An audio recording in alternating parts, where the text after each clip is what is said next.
திண்டிவனம் அருகே உள்ள சரஸ்வதி கலை அறிவியல் கல்லூரியின் தமிழ்துறை சார்பில் தமிழ் நூல்களில் பன்முக பார்வை என்ற தலைப்பில் பன்னாட்டு கருத்தரங்கம் நடைபெற்றது. கல்லூரி முதல்வர் வீரமுத்து தலைமையில் நடைபெற்ற இந்த கருத்தரங்கங்களில் பல்வேறு கல்லூரிகளைச் சார்ந்த தமிழாய்வுத்துறை பேராசிரியர்கள் கலந்து கொண்டு உரையாற்றினர். மலேசிய சைவ சித்தாந்த ஆய்வாளர் வாசுதேவன் இலக்குமணன் காணொலி வாயிலாக சிறப்புரை நிகழ்த்தினார்.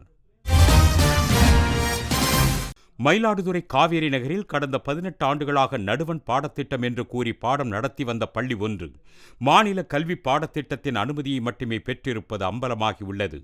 இதுகுறித்து கேள்வி எழுப்பினால் அடியாட்களை கொண்டு பள்ளி நிர்வாகம் மிரட்டுவதாக குற்றம் சாட்டி பெற்றோர்கள் சாலை மறியலில் ஈடுபட்டனர்.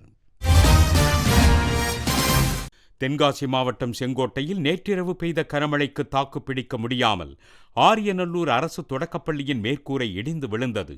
பள்ளியில் ஏற்பட்ட சேதம் குறித்து கல்வித்துறை மற்றும் வருவாய்த்துறை அதிகாரிகள் நேரில் ஆய்வு செய்தனர். அறந்தாங்கி அருகே கடையாத்துப்பட்டி நேரடி நெல் கொள்முதல் நிலையத்தில் கடந்த 6 நாட்களாக நெல் மூட்டைகள் கொள்முதல் செய்யப்படவில்லை என கூறப்படுகிறது.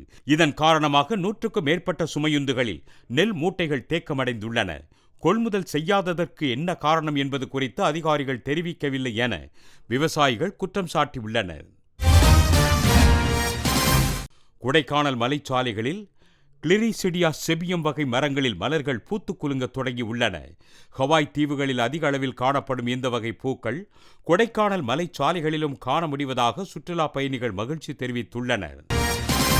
கும்பகோணம் அருகே உள்ள ஆடுதுறை தேர்வுநிலை பேரூராட்சியின் அவசர கூட்டம் அதன் தலைவர் ம.க. ஸ்டாலின் தலைமையில் நடைபெற்றது. இதில் நாளை மறுநாள் நடைபெறவுள்ள புதிய பேருந்து நிலைய திறப்பு விழாவை சிறப்பாக நடத்துவது என தீர்மானம் நிறைவேற்றப்பட்டது. திருவள்ளூர் மாவட்டம் புதுவாயில் பகுதியில் செயல்பட்டு வரும் இணையதள வணிக நிறுவனத்தின் சரக்கு கிடங்கில் இந்திய தர கட்டுப்பாட்டுத்துறை அதிகாரிகள் ஆய்வு நடத்தினர். இதில் 50 லட்சம் ரூபாய் மதிப்பிலான தரமற்ற உணவுப் பொருட்கள், மின் சாதன பொருட்கள், அழகு சாதன பொருட்கள் போன்றவை பறிமுதல் செய்யப்பட்டன. கடலூர் மாவட்டம் கம்மாபுரம், கோபாலபுரம், கரிவெட்டி உள்ளிட்ட கிராமங்களில் சுரங்க விரிவாக்கப் பணியை பார்வையிடுவதற்காக சென்ற NLC நிறுவன உயர் அதிகாரிகளை கிராம மக்கள் முற்றுகையிட்டனர். கையகப்படுத்திய நிலங்களுக்கு இழப்பீட்டுத் தொகையை முழுமையாக வழங்க வேண்டும் என அவர்கள் வலியுறுத்தினர்.